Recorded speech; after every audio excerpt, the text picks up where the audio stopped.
Hi everyone, आप सभी का स्वागत है इस लाइव सेशंस में। मैं अमरजीत प्रसाद। आज के इस सेशंस में झारखंड नगर पालिका सेवा परीक्षा इससे संबंधित जो स्पेसिफिक टॉपिक है मैथमेटिक्स, उस पर हम डिस्कस करेंगे।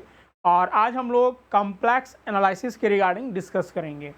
जैसा कि हम यहाँ पर बता दें कि आपका जेएसएससी के द्वारा जो है वो झारखंड नगर पालिका परीक्षा 2023 के रिगार्डिंग एडवर्टाइजमेंट आ चुके हैं और उसके फॉर्म फिलअप प्रारंभ हो चुके हैं।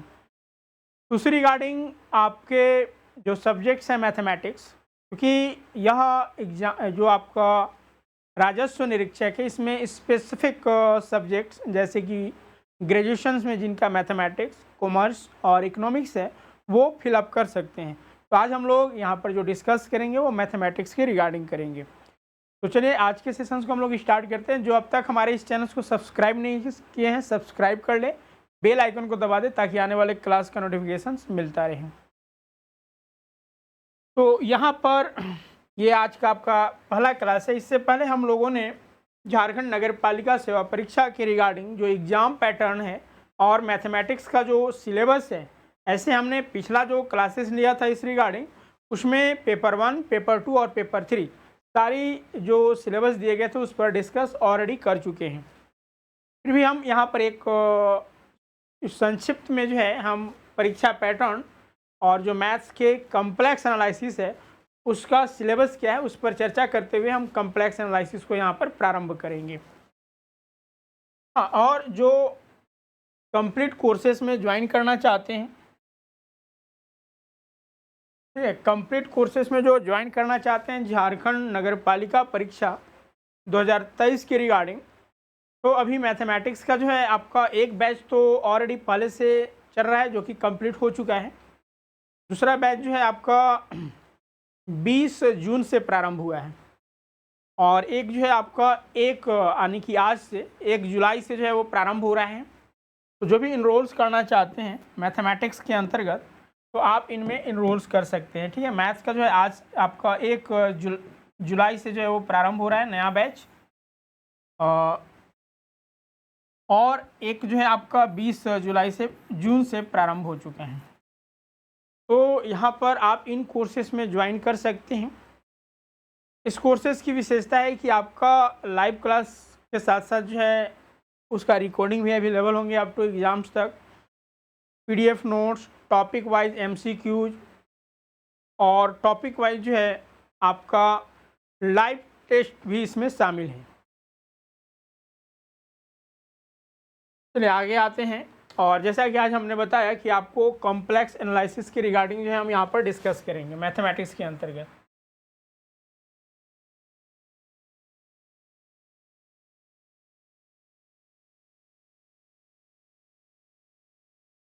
लेकिन हम अगर एग्ज़ाम पैटर्न की बात करते हैं तो जिसमें कि जो आपका एग्ज़ाम पैटर्न है, ये हम अगर एग्ज़ाम पैटर्न पर बात करते हैं तो झारखंड नगर पालिका एग्ज़ाम के रिगार्डिंग अगर हम चर्चा यहाँ पर करें तो आपका इसमें 3 पेपर होगा। प्री जो है एग्ज़ाम्स होगा जिसमें पेपर 1, पेपर 2 और पेपर 3 होगा। पेपर 1 भाषा ज्ञान से संबंधित है और पेपर 2 जो है आपका क्षेत्रीय भाषा और जनजातीय भाषा, और पेपर 3 जो है आपका सब्जेक्ट स्पेसिफिक यानी कि जो आपका सब्जेक्ट है प्लस सामान्य ज्ञान जीएस। अब यही सब्जेक्ट्स जो है आपका, चूँकि यहाँ पर हम मैथ पर डिस्कस कर रहे हैं, मैथमेटिक्स वाले जो भी स्टूडेंट हैं यानी जिनका ग्रेजुएशंस में मैथ रहे हैं वो यहाँ पर फिलअप कर सकते हैं, मैथ और स्टैटिस्टिक दोनों वाले। तो ये आपका सिलेबस है। ठीक है, अब यहाँ पर चूँकि इसमें जो आपका रिजल्ट बनेगा वो पेपर 2 और 3 और निगेटिव मार्किंग का यहाँ पर प्रावधान है। अब देखिए हमारा जो टॉपिक्स है मैथमेटिक्स में कुल जो है वो 15 टॉपिक्स दिया गया है, जिसमें आप देख सकते हैं linear algebra, calculus, geometry, ordinary differential equation and partial differential equation and अन्य जो टॉपिक्स है इसका कंप्लीट चर्चा हमने इसके पीछे के सेशंस में किया है। जो अब तक इन सेशंस को नहीं देख पाए हैं वो आप देख सकते हैं प्लेलिस्ट में जाकर। अब हम अगर बात करते हैं कॉम्प्लेक्स एनालिसिस का, क्योंकि आज का हमारा टॉपिक्स कॉम्प्लेक्स एनालिसिस ही है, इसमें analytic function, Cauchy Riemann equation, Cauchy theorem, Cauchy integral formula, power series, Taylor series, Laurent series and singularities, Cauchy residue theorem, contour integrations, conformal mapping, bilinear transformation, ये आपके टॉपिक्स हैं। तो आज हम लोग यहाँ पर एनालिटिक फंक्शंस और कुशी रीमान इक्वेशंस, कुशी थ्योरम एंड कुशी इंटीग्रल फार्मूला के रिगार्डिंग यहाँ पर डिस्कस करेंगे। तो जैसा कि हम अगर एनालिटिक फंक्शंस की बात करते हैं तो एनालिटिक फंक्शन यानी कि हम यहाँ पर कम्प्लेक्स नंबर की डिस्कशंस कर रहे हैं। तो इसके अंतर्गत सबसे पहले तो हमें ये जानना होगा कि कम्प्लेक्स नंबर होता क्या है। तो वैसा नंबर जिसमें कि रियल और इमेजिनरी दोनों पार्ट इन्वॉल्व हो उसे हम कम्प्लेक्स नंबर कहते हैं। अब जब हम कम्प्लेक्स एनालिसिस के अंतर्गत आते हैं तो कम्प्लेक्स एनालिसिस को जानने से पहले हमें कम्प्लेक्स वेरिएबल फंक्शंस के बारे में जानना होता है। तो सबसे पहले तो कम्प्लेक्स एनालिसिस यानी कम्प्लेक्स नंबर की हम बात करें तो कम्प्लेक्स नंबर को हम Z से डिनोट करते हैं और ये जो होता है वो x प्लस आयोटा वाई, जहाँ पर x जो है वो रियल पार्ट है और y जो है यानी y के साथ जो i है यानी कि यहाँ पर y इमेजिनरी पार्ट के साथ है। तो ये पूरे कॉम्बिनेशंस इसी को हम कम्प्लेक्स नंबर के नाम से जानते हैं।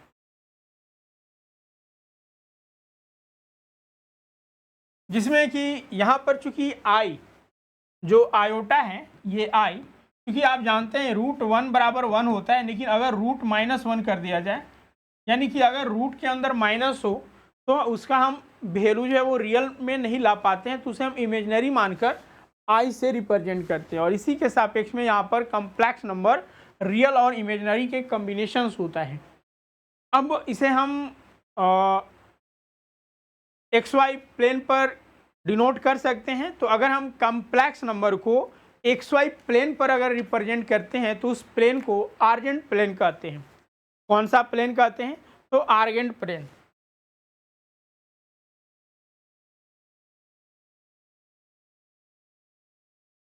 कभी कभी पूछ दिया जाता है कि जब हम कम्प्लेक्स नंबर को यानी x प्लस आयोटा वाई को XY प्लेन में रिप्रेजेंट करते हैं तो उस प्लेन को क्या कहा जाता है? तो आर्जेंट प्लेन कहा जाता है। और सिंपली है कि अगर हम मोड z का वैल्यू निकालते हैं तो मोड z जो है आपका x square plus Y square हो जाता है। और अगर हम यहाँ पर थीटा का वैल्यू निकालना चाहें, ठीक है, थीटा का अगर वैल्यू निकालना चाहें तो टेन इनवर्स, चूँकि यही चीज़ें हैं कि अगर हम x और इसे y मानते हैं, x और y एक्सिस है, ये आपका ऑरिजिन 0 0 हो गया। तो अगर हम मोड z यानी मोड z कहने का मतलब हुआ कि अगर हम XY यानी x प्लस आयोटा वाई को रिप्रेजेंट करते हैं यहाँ पर, ठीक है, x कोमा वाई हम डायरेक्ट लिख देते हैं, तो यहाँ से एक लाइन ड्रॉ होगा और ये आपका एंगल थीटा बनेगा। तो ये आपका मोड z हो जाता है और ये थीटा। तो मोड z का value x square plus Y square होता है and then theta tan inverse y upon x हो जाता है, क्योंकि p बाई बी होता है। तो p perpendicular by perpendicular y हो गया एंड b बेस x से यहाँ तक डिस्टेंस, तो थीटा जो हो जाता है वो tan inverse y by x हो जाता है। तो ये इसी प्लेन को हम लोग आर्गन प्लेन कहते हैं। ये तो हुआ बेसिक जानकारी कम्प्लेक्स नंबर के अकॉर्डिंग।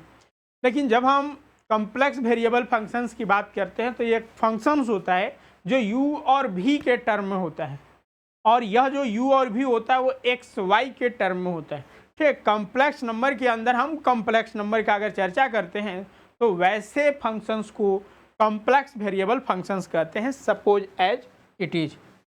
जैसे कम्प्लेक्स वेरिएबल फंक्शंस, तो यहाँ पर कम्प्लेक्स वेरिएबल फंक्शंस को जो हम रिप्रेजेंट करते हैं वो f ऑफ z, ठीक है, functions of z, this is represented by u plus i भी iota v, where u and v is x y के टर्म में होते हैं, यानी कि u जो है वो x और y के टर्म में होगा, प्लस आयोटा v जो कि ये भी आपका x और y के फॉर्म में होगा।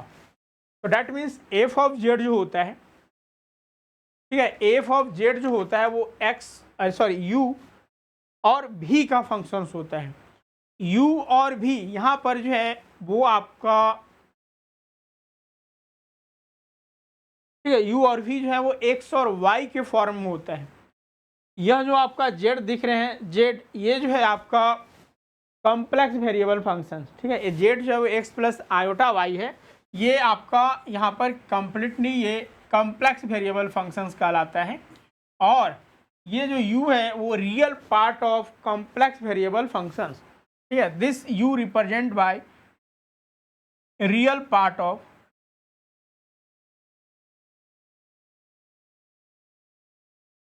Complex variable function. हम डायरेक्ट यहाँ पर शॉर्ट में लिखें, ऐसा कुछ होता नहीं है, कॉम्प्लेक्स वेरिएबल फंक्शन। जबकि v जो है वो imaginary part of complex variable functions कहा जाएगा।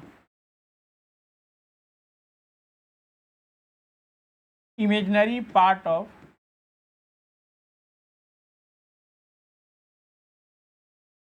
complex variable function. So this is the complex variable function. Suppose a function is given f of z will be z square, ये z square एक example आपका दिया हुआ है जहाँ पर कि complex variable function z square है। तो अब यहाँ पर हमें u और v अगर फाइंड आउट करना है तो कैसे फाइंड आउट करेंगे, या फिर इसे कॉम्प्लेक्स वेरिएबल फंक्शंस u और v के टर्म में कैसे लिखेंगे। तो देखिए यहाँ पर क्या है, ठीक है, यहाँ से हम सॉल्व करते हैं। जैसा कि f ऑफ z बराबर z स्क्वायर है, और आप जानते हैं f ऑफ z जो होता है वो x प्लस आयोटा y के इक्वल होता है, और दिस विल बी स्क्वायर के फॉर्म में है। अब यहाँ पर हम अगर इसे सॉल्व करते हैं तो x प्लस यानी एक्स स्क्वायर प्लस आई का होल स्क्वायर करते हैं तो -1 आएगा, यही ना। i का अगर होल स्क्वायर, या फिर हम चलिए ना यहाँ पर लिख देते हैं आई वाई का होल स्क्वायर और प्लस एक्स आई वाई। हमने a प्लस बी के होल स्क्वायर के टर्म में इसे तोड़ दिया, तो यहाँ से आपका हो जाएगा एक्स स्क्वायर प्लस आई का होल स्क्वायर क्या हो जाएगा -1। तो यहाँ पर आपका जो है ये माइनस वाई स्क्वायर हो जाएगा और प्लस एक्स वाई आई या फिर आई एक्स वाई, ठीक है। इस फॉर्मेट में आ गया। यहाँ पर एक मिसिंग हो रहा है 2, क्योंकि x square plus Y square plus 2xy होता है। अब now here this part is u represented यानी real part of this functions is x square minus y square. So here u is x square plus y x square minus y square, यानी that means u किसके term में है तो x और y के term में है, जबकि v is 2xy। तो कभी कभी यहाँ पर आपको डायरेक्ट प्रॉब्लम्स दे दिया जाता है कि एक कॉम्प्लेक्स वेरिएबल फंक्शन दे दिया जाएगा और इसमें कहा जाएगा कि u का क्या वैल्यू होगा या फिर v का क्या वैल्यू होगा। एज इट इज आपको सिंपली जो z है उसमें आपका z जो कम्प्लेक्स नंबर होता है उसका value x plus iota y को पुट करना है एंड देन सॉल्व करना है, आपको u और v आ जाएगा। तो this is the complex variable. अब हमारा टॉपिक अपना आता है एनालिटिक फंक्शन। तो जैसे ही हम कॉम्प्लेक्स वेरिएबल फंक्शंस की बात करते हैं तो कोई भी कॉम्प्लेक्स वेरिएबल फंक्शंस एनालिटिक कब होगा, तो इसके लिए कंडीशंस होते हैं, ठीक है। अपने डोमेन में कब जो है एनालिटिक होगा, तो इसके लिए CR इक्वेशन जिसको हम कुशी-रीमान इक्वेशंस कहते हैं, अगर कुशी-रीमान इक्वेशंस को अगर सेटिस्फाई करता है तो हम कहते हैं कि जो कॉम्प्लेक्स वेरिएबल फंक्शंस दिया गया है वो एनालिटिक है। तो आखिर कुशी-रीमान इक्वेशंस क्या है और एनालिटिक फंक्शंस हम किसको कहते हैं, चलिए इस पर विचार करते हैं। तो हमारा टॉपिक्स यहाँ पर प्रारंभ होता है एनालिटिक फंक्शन। तो इसका डिफिनेशंस क्या होता है, तो देखिए सिंपली इफ़ और ओनली इफ़ के थ्रू भी जो है इसमें बनता है, या फिर नेसेसरी और सफिशिएंट कंडीशंस की रिगार्डिंग भी इसे हम समझते हैं। लेकिन हम यहाँ पर जो आपको साथ डिस्कस करने हैं वो एक नॉर्मल वे में, जिसमें कि कोई भी अगर प्रॉब्लम्स इससे संबंधित आता है तो आप उसे आसानी से हैंडल कर सकते हैं। तो देखिए कोई भी कॉम्प्लेक्स वेरिएबल फंक्शंस, ठीक है, एनालिटिक कब होगा, यानी a function which is defined and differentiable at each point of the domain D is said to be analytic functions that domain if and only if या फिर it satisfy पहला single valued function. जो हमारा complex variable function दिया गया वो single valued function होना चाहिए और क्या होना चाहिए, तो कंटिन्यूअस एंड यूनिक डेरिवेटिव होना चाहिए at each point of the domain.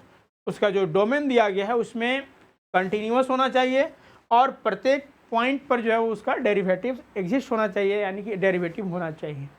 तो अगर ये दो कंडीशंस को सेटिस्फाई करता है तो हम वैसे कॉम्प्लेक्स वेरिएबल फंक्शंस को एनालिटिक फंक्शंस कहते हैं। एक बार पुनः आप देख लें, functions which is defined and differentiable at each point of the domain D is said to be analytic in that domain if satisfy single valued functions and continuous and unique derivative at each point of the domain। ये तो आपका definitions हो गया इसमें। अब अगर हमें कोई कॉम्प्लेक्स वेरिएबल फंक्शंस दिया गया है या फिर कोई फंक्शंस दिया गया है और हमसे ये पूछा जा रहा है कि क्या यह वाकई में एनालिटिक फंक्शंस है, तो इसके लिए हम क्या करते हैं। तो इसके लिए कुशी-रीमान इक्वेशन ये कहता है कि जब आपके पास कोई कॉम्प्लेक्स वेरिएबल फंक्शंस होता है यानी एफ ऑफ जेड बराबर यू प्लस आई भी, तो अगर इसका डेरिवेटिव, ठीक है, अगर हम एक्स यानी यू का डेरिवेटिव एक्स के साथ ले और u का डेरिवेटिव y के साथ लें तथा v का डेरिवेटिव x के साथ और v का डेरिवेटिव y के साथ लें, तो अगर इस कंडीशंस को सेटिस्फाई करता है अर्थात कि del u upon del x this will be del v upon del y and, ठीक है, and del u upon del y this will be negative of del v upon del y, sorry del x, तो then this condition is satisfied, so this is known as Cauchy Riemann equation. ठीक है, यानी कि अगर हमें एक complex variable functions दिया गया है एफ ऑफ जेड जो कि u प्लस आई वी के फॉर्म में है, अगर इसका डेरिवेटिव यानी del u upon del x equals to del v upon del Y हो और del u upon del Y बराबर minus del v upon del x हो, तो हम इसे कुशी-रीमान इक्वेशंस कहते हैं। और अगर इस कंडीशंस को कोई कॉम्प्लेक्स वेरिएबल फंक्शन सेटिस्फाई करता है तो वह फंक्शंस जो है आपका एनालिटिक फंक्शंस होगा। ठीक है, तो यहाँ पर देखिए प्रॉब्लम्स आपको कहाँ से पूछे जा सकते हैं उस पर हम यहाँ पर विचार करते हैं। जैसे कि सबसे पहले तो हमने आपको कॉम्प्लेक्स वेरिएबल फंक्शंस बताया, तो आपको कॉम्प्लेक्स वेरिएबल फंक्शंस दे दिया जाएगा यानी एफ ऑफ जेड दे दिया जाएगा। उसमें या तो आपको यू पूछा जा सकता है या फिर भी पूछा जा सकता है। दूसरा एनालिटिक फंक्शंस, तो डिफिनेशन से कि एनालिटिक फंक्शंस किसे कहेंगे, तो कोई भी कॉम्प्लेक्स वेरिएबल जो सिंगल वैल्यूड फंक्शंस हो और वो अपने डोमेन में, ठीक है, कंटिन्यूअस और डेरिवेटिव है प्रत्येक पॉइंट पर, तो हम वैसे फंक्शंस को भी जो है एनालिटिक फंक्शंस कहेंगे। एनालिटिक फंक्शंस को यानी एनालिटिक फंक्शंस अगर हमें कोई इक्वेशन दिया या फिर या कॉम्प्लेक्स वेरिएबल फंक्शंस दिया गया है, फिर अगर हमें कॉम्प्लेक्स वेरिएबल फंक्शन दिया गया है और वह एनालिटिक है, तो इसके लिए हम कुशी-रीमान इक्वेशंस को आइडेंटिफाई करेंगे। और इसमें जब ये दोनों वैल्यू अगर सेटिस्फाई करता है, यानी कि जब हमारा फंक्शंस का डेरिवेटिव यानी u का डेरिवेटिव x का यानी u का डेरिवेटिव हम विथ रेस्पेक्ट टू x के रिगार्डिंग निकालेंगे और v का y के रिगार्डिंग, अगर ये दोनों आपस में इक्वल हो जाता है, सेम u का y के रिस्पेक्ट में और v का x के रिस्पेक्ट में ये दोनों अगर निगेटिव आते हैं, तो हम कहेंगे कि ये कुशी-रीमान इक्वेशन सेटिस्फाई कर रहा है। इसलिए यह जो फंक्शंस हमारा दिया गया है वह क्या है, एनालिटिक फंक्शंस है। अब कभी कभी आपके एग्जाम में डायरेक्ट पूछ दिया जाता है कि इनमें से कौन सा इक्वेशन कुशी-रीमान इक्वेशन है या फिर कुशी-रीमान इक्वेशंस के पोलर फॉर्म को पूछ दिया जाता है। अक्सर एग्जाम में देखे गए हैं इस प्रकार के प्रॉब्लम्स कि पोलर फॉर्म में जो है इसका क्या होता है। तो जैसा कि हम अगर बात करते हैं पोलर फॉर्म में, ठीक है, पोलर फॉर्म, तो जैसा कि जेड बराबर आप जानते हैं एक्स प्लस आयोटा वाई है ना, एक्स प्लस आयोटा वाई, ये जो है आपका किस फॉर्मेट में है, तो ये आपका एक्स वाई आर्जेंट प्लेन में है। लेकिन अगर हम पोलर फॉर्म के रिगार्डिंग अगर देखते हैं तो पोलर फॉर्म में जो x प्लस आई वाई है, ठीक है, आयोटा y है, ये x की जगह जो है आपका r cos थीटा हो जाता है और प्लस i की जगह, ये y की जगह r साइन थीटा इन होता है। x और y अगर हम पोलर फॉर्म में रिप्रेजेंट करना चाहें तो यहाँ से हो गया आपका r cos theta plus i sine theta, और आप जानते हैं कि ये जो होता है एक्सपोनेंशियल के फॉर्म में आई थीटा से रिप्रेजेंट करते हैं cos theta plus i sine theta को। तो यहाँ पर r e raise to the power i theta हो गया, ठीक है, पोलर फॉर्म में। अगर हम देखें तो ये पोलर फॉर्म हम सिर्फ इसका z x प्लस आई वाई का निकाल रहे हैं, हमें u भी के फॉर्म में देखना होगा। तो अब देखिए, जब पोलर फॉर्म की हम अगर बात करते हैं तो यानी कि हमारा जो फंक्शंस दिया गया है वो f of z u plus i v में दिया गया है। इसका अगर हम पोलर फॉर्म में देखें तो F of R E I theta, R E I theta कहाँ से आया, तो यहाँ से हमने रिप्रेजेंट किया है। अब आर ई थीटा है तो ये यू प्लस आई भी के फॉर्म में आएगा। अब इक्वेशन जो 1 है इसको डिफ्रेंशिएट कीजिए, ठीक है। आप अगर इसका प्रूफमेंट यानी आप इन चीज़ों को लाना चाहते हैं, हम यहाँ पर डायरेक्ट आपको जो पोलर फॉर्म है हम उस पर डिस्कस कर रहे हैं, और हमारे लिए यही बेनिफिट्स भी होगा। बाकी जो क्लासेस होंगे तो वहाँ पर हम इसका विस्तार से चर्चा करेंगे। तो यहाँ पर जो पोलर फॉर्म है वो इस प्रकार से होगा कि अगर हम ये जो हमारा फंक्शंस दिया गया है, ठीक है, इस फंक्शंस को हम अगर u यानी कि डेरिवेटिव ऑफ u निकालते हैं विथ रिस्पेक्ट टू थीटा, तो ये माइनस आर और del u del v upon del r, ठीक है। अब v का जो है वो डेरिवेटिव्स हम r के रिस्पेक्ट में निकालते हैं, तो अगर ये इक्वल हो जाए वो इसी तरह से del v upon del theta, this will be r del u upon del theta. तो हम ये इस फॉर्म को जो है वो polar form of C R equation कहते हैं, polar form of C R equation. या अगर मान लीजिए आपके ऑप्शंस में ये नहीं दिए, 4 ऑप्शंस दिए गए हैं और ये इसको ना देकर ये वाला दिया गया है, यानी कि del u upon del r, this will be 1 upon r del v upon del theta and del v upon del r equal to minus 1 by r del u del theta. तो ये इस फॉर्म को भी हम लोग सी आर इक्वेशंस कहते हैं, polar form of C R equation. तो यहाँ पर हम लोगों ने कार्टेशियन फॉर्म यानी कि सी आर इक्वेशंस को देखा, और सी आर इक्वेशंस का जो पोलर फॉर्म है वो।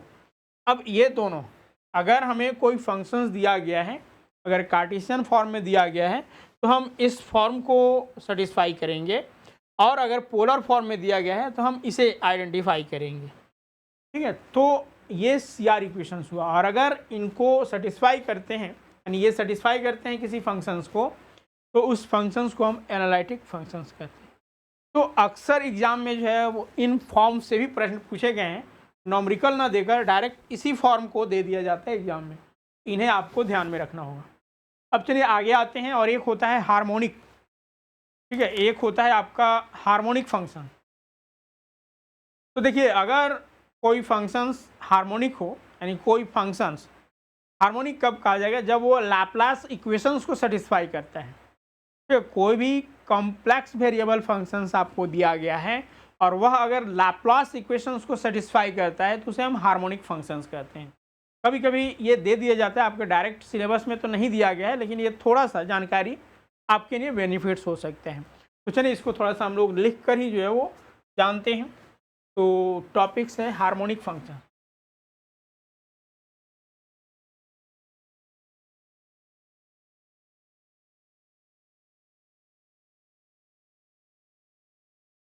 तो हार्मोनिक फंक्शन क्या होता है? अ फंक्शंस यानी any functions f of x y is said to be any functions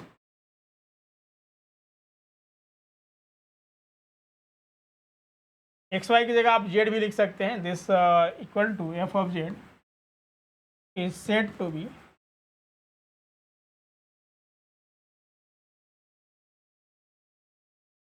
harmonic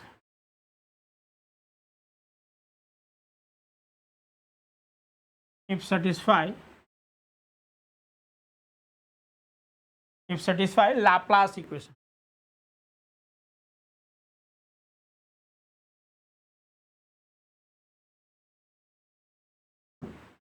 what is Laplace equations? तो if satisfy Laplace equations, Laplace equation that mean derivative of f, हाँ second derivative F यानी कि del square F upon del X square, ठीक है, del square F upon del X square plus del square F upon del Y square, this will be zero, ठीक है, this will be zero, तो then the function is यानी F of Z is harmonic function, ठीक है, F of Z is harmonic. आगे आते हैं और अगला जो है हम लोगों का वो है कूशी थ्योरम। जैसा कि हमने कॉम्प्लेक्स वेरिएबल फंक्शंस के रिगार्डिंग चर्चा किया और एनालिटिक फंक्शंस में हम लोगों ने देखा कि सिंगल वैल्यूड फंक्शंस होना चाहिए अपने डोमेन में और कंटिन्यूअस तथा डेरिवेटिव होने चाहिए। के साथ ही साथ कूशी रीमान इक्वेशन अगर सेटिस्फाई करता है तो भी फंक्शन जो है आपका एनालिटिक होगा। अब देखिए कोई भी अगर हमें एनालिटिक फंक्शंस दिया गया है, अगर वो अपने किसी डोमेन में यानी किसी आपका कह सकते हैं कि जो आप ये आकृति दी गई है या फिर उसका जो बाउंडेड रीजन है, एरिया है, उसमें, ठीक है, अगर बात करें किसी क्लोज्ड कर्व में, तो अगर वो फंक्शंस, ठीक है, यहाँ पर देखिए if f of Z is an analytic functions and f of f dash z is continuous with in and on the closed curve सी, तो देन उस फंक्शंस का इंटीग्रेशन, ठीक है, उस कर्व के अंतर्गत यानी integration along C F of Z D Z zero होता है, ठीक है, क्या होता है, जीरो होता है। यानी कि कोई भी फंक्शंस एफ ऑफ जेड जो कि एनालिटिक है और इसका डेरिवेटिव्स उसके अंदर या फिर उसके बाउंड्री पर एग्जिस्ट कर रहा है, कंटिन्यूअस है, तो integration along closed curve C F of Z D Z ये जो होगा वो जीरो के इक्वल होगा। इससे संबंधित प्रॉब्लम भी एग्जाम्स में पूछे जाते हैं, जैसे कि हम एक तो आपका डायरेक्ट जो है ये थ्योरम पूछ दिया जाएगा, कूशी रीमान थ्योरम क्या है, या फिर कूशी रीमान थ्योरम अगर कोई फंक्शंस हमारा एफ ऑफ जेड जो कि एनालिटिक है और वो अपने डोमेन में, ठीक है, अपने क्लोज्ड कर्व में कंटिन्यूअस है, तो उस केसेस में निम्न में से कौन सा सेटिस्फाई करेगा, तो integration of C along F Z upon D Z this will be zero. Suppose एक प्रॉब्लम्स आपको दिया गया है, इवेलुएट इंटीग्रेशन अलोंग सी यानी क्लोज्ड कर्व सी, कर्व यहाँ पर दिया गया है, close curve C Z square upon Z minus A D Z, where C is the circle mod Z equals to half. अब यहाँ पर जो सर्कल है उसका हमें रेडियस और सेंटर निकालना होगा, तभी ना हम कर्व को ड्रॉ कर पाएंगे और तब जाकर हम देखेंगे कि जो हमारा फंक्शंस है, फंक्शंस के जो सिंगुलर पॉइंट है वो तो आपका कर्व के अंदर है या फिर बाहर है। तो यहाँ पर एक पॉइंट और आपको जानना होगा, सिंगुलरिटीज। आपके सिलेबस में सिंगुलरिटीज है और रेसिड्यू भी है, तो सिंगुलरिटीज और रेसिड्यू के बारे में हम अगले सेशंस में आपके साथ डिस्कस करेंगे। तो सबसे पहले तो यहाँ पर हम सिंगुलर पॉइंट की अगर हम बात करें,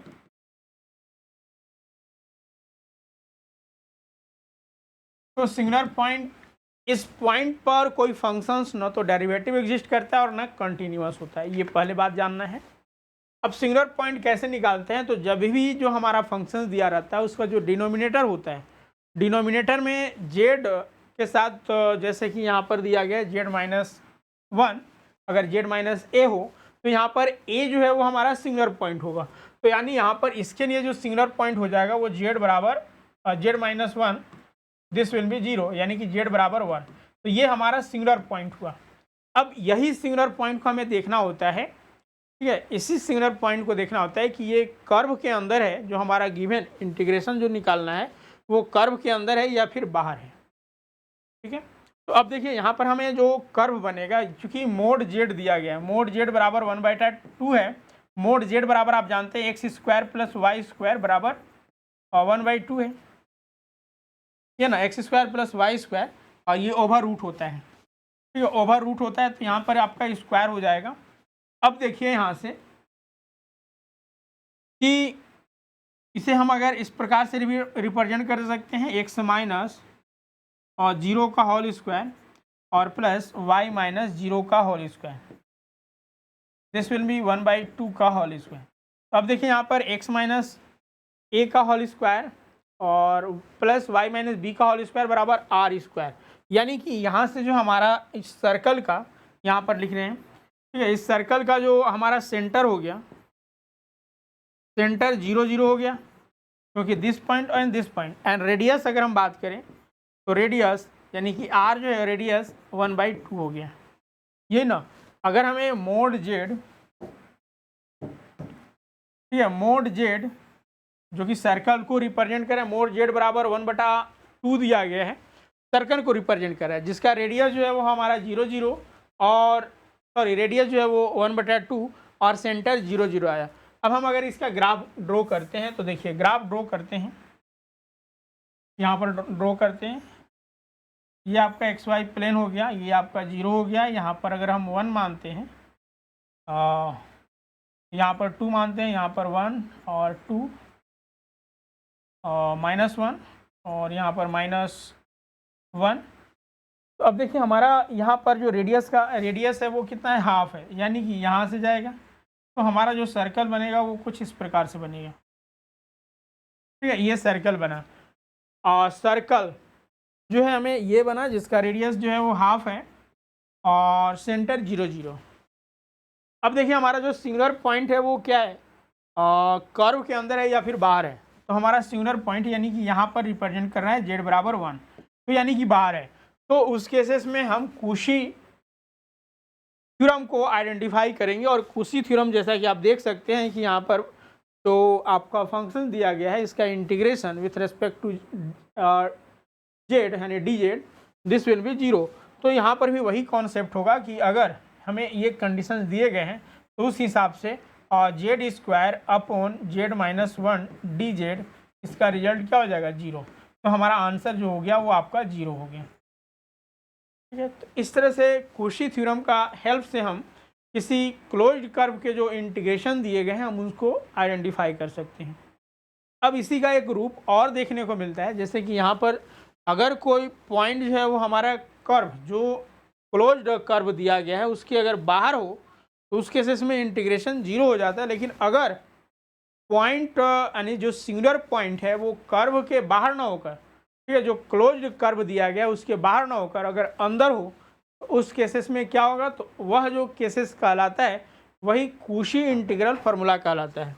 और कुशी इंटीग्रल फार्मूला में देखिए कि अगर F of Z is analytic within and on the closed curve C, if A be any point inside C, अगर कोई भी कर्व हमारा दिया गया है और इसके अंतर्गत कोई पॉइंट यानी इनसाइड सी, तो देन उस केसेस में जो integration along curve C F of Z upon Z -a D Z, यह जो इक्वल हो जाएगा वो 2πi एफ ऑफ ए के इक्वल होगा।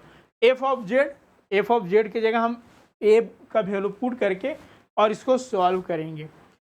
एक बार पुनः देखिएगा कुशी इंटीग्रल फार्मूला, हम एग्जाम्पल से इसे और बेहतर तरीके से समझ पाएंगे, जैसे कि कुशी इंटीग्रल को हम लोगों ने समझा। अब देखिए यहाँ पर कहा जा रहा है कि if F of Z is analytic within and on the closed curve, यानी कि जो कर्व दिया गया है उस कर्व पर या फिर उसके अंदर अगर कोई फंक्शंस एनालिटिक है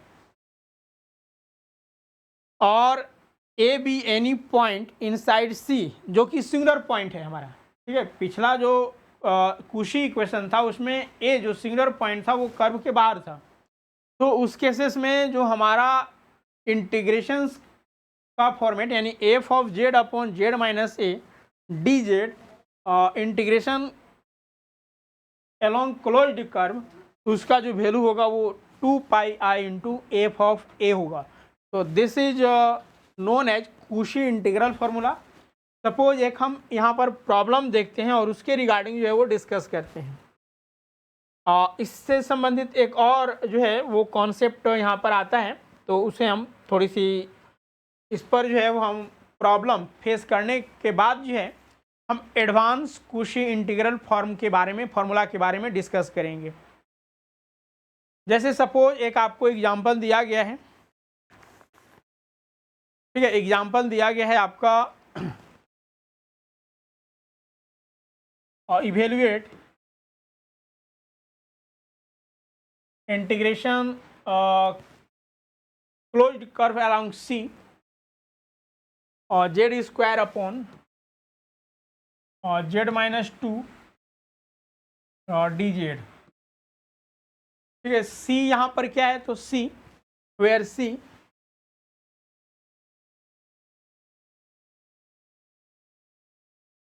मोड z बराबर 3। तो यानी मोड z यानी यहाँ पर भी सर्कल को ही आइडेंटिफाई कर रहा है। तो अब देखिए, अगर हम कूशी-रीमान इक्वेशंस सॉरी कूशी-रीमान इक्वेशंस नहीं, हम यहाँ पर कूशी इंटीग्रल फार्मूला बता रहे हैं। तो अगर हम कूशी इंटीग्रल फार्मूला पर डिस्कस करते हैं तो देखिए हमें क्या कहा जा रहा है। तो हम सबसे पहले कूशी-रीमान फार्मूला कूशी इंटीग्रल फार्मूला को ध्यान में रखते हुए हम सबसे पहले तो ये सिंगुलर यानी कि सिंगुलर पॉइंट को देखेंगे, और दूसरा कि जो हमारा ग्राफ दिया गया है क्लोज्ड कर्व सी, हम उसका ग्राफ पहले स्क्रैच करेंगे। तो सबसे पहले तो जो सिंगुलर पॉइंट होगा सॉल्यूशंस इसके लिए, तो देखिए हमारा सिंगुलर जो पॉइंट हो जाएगा, चूंकि z-2 बराबर 0, तो z बराबर क्या हो जाएगा 2, तो ये हमारा सिंगुलर पॉइंट हो गया।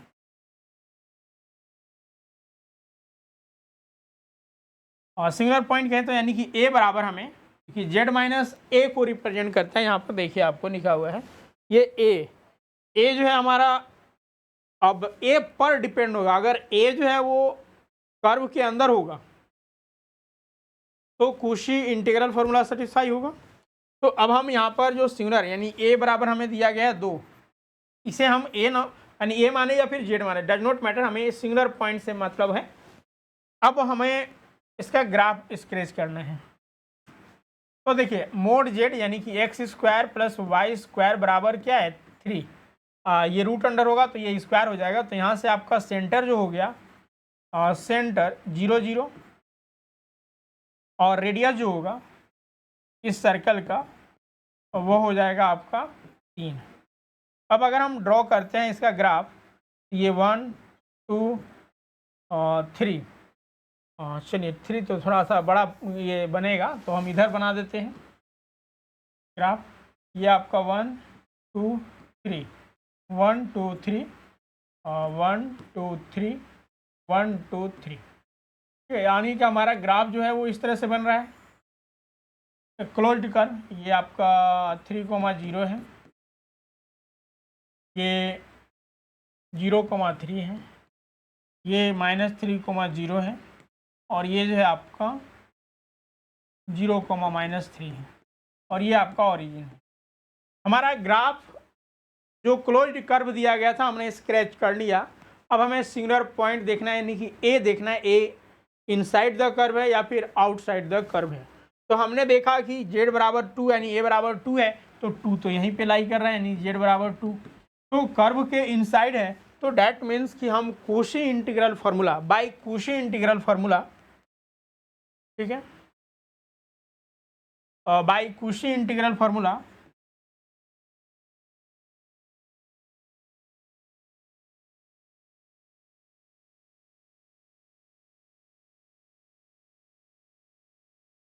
फार्मूला से हम इसको इंटीग्रेट करेंगे। Integration along c Z square upon z-2 और dz।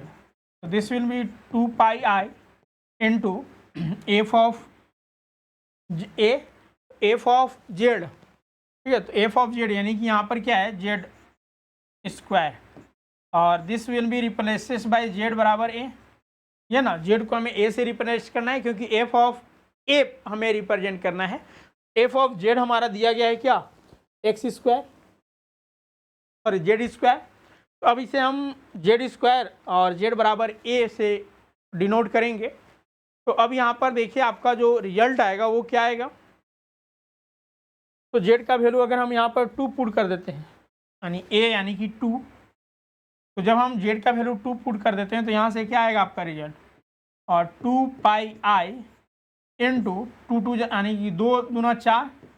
अब देखिए यहाँ से 4 दूना 8 पाई आई, तो इसका जो आंसर हो जाएगा वो कितना हो जाएगा, 8 पाई आई।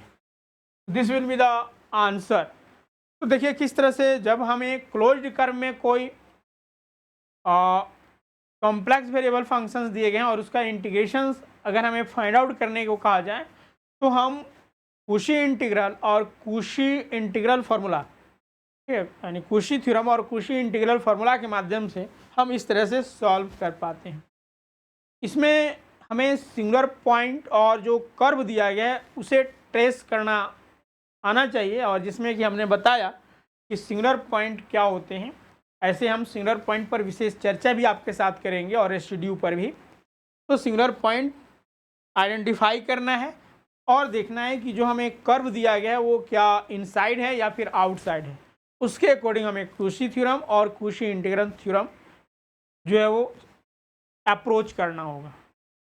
अब देखिए कुशी इंटीग्रल फार्मूला हमने देखा यहाँ पर कि कुशी इंटीग्रल फार्मूला इस फॉर्मेट में होता है, लेकिन कभी कभी एडवांस कुशी इंटीग्रल फार्मूला पूछ दिया जाता है, यानी कि ये जो z माइनस ए है ये सिर्फ यहाँ पर सिंपल फॉर्म में दिया गया है, लेकिन जब अगर इसके पावर हो जाए, जैसे z माइनस ए का पावर n हो जाए, ठीक है, अगर z माइनस ए का पावर अगर n हो जाए तो उसे हम एडवांस कुशी इंटीग्रल फार्मूला कहते हैं। और यहाँ से प्रश्न अक्सर एग्जाम में पूछे जाते हैं और डायरेक्ट फार्मूला पूछा जाता है, प्रॉब्लम बहुत कम देखने को मिलता है। तब एडवांस कुशी इंटीग्रल फार्मूला क्या होता है, तो यहाँ पर देखिए आपका एडवांस कुशी फार्मूला दिया गया है कि जब हमारा कोई function F of Z analytic हो इन क्लोज्ड कर्व सी, तो उस केसेस में integration along C F of Z Z minus A raise to the power n plus 1 D Z.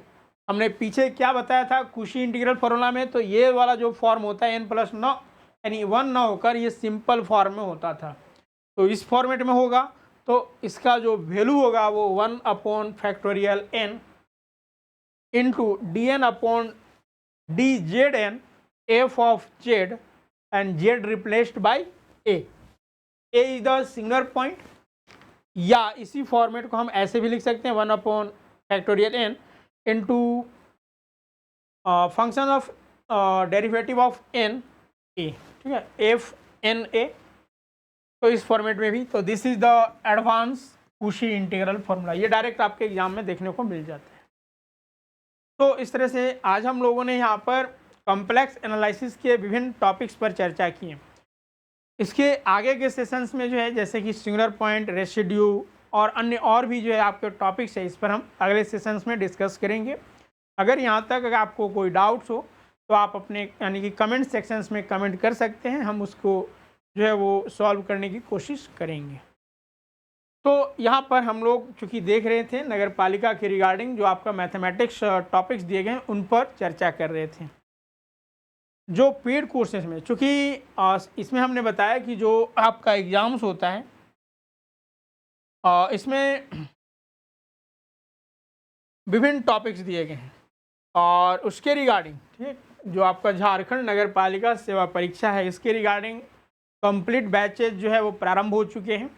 और जो ओनली मैथमेटिक्स का भी परचेज करना चाहते हैं तो मैथमेटिक्स का जैसा कि हमने बताया कि आपका अभी जो है वो दूसरा तीसरा बैच जो है वो प्रारंभ हो चुके हैं। जैसे कि एक इससे पहले जो बैच था वो 20 जून से स्टार्ट हुआ है और एक आज से, ठीक है, 1 जुलाई से जो है आपका न्यू बैच स्टार्ट हुआ है।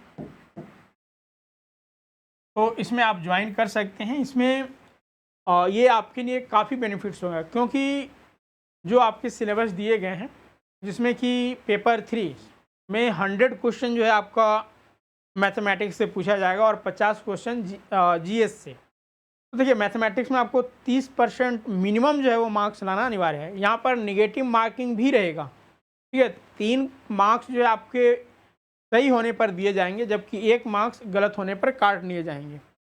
तो इसमें क्वालिफाई होने के लिए मैथमेटिक्स को मजबूत करना काफ़ी आवश्यक है, और इसी के पॉइंट ऑफ व्यू से जो है ये कोर्सेस लॉन्च किए गए हैं, पब्लिश किए गए हैं, ताकि जो है इसमें आपको संपूर्ण जानकारी, और वो भी as it is exam smart way में, चूँकि अभी फॉर्म फिलअप होने प्रारंभ हो चुके हैं।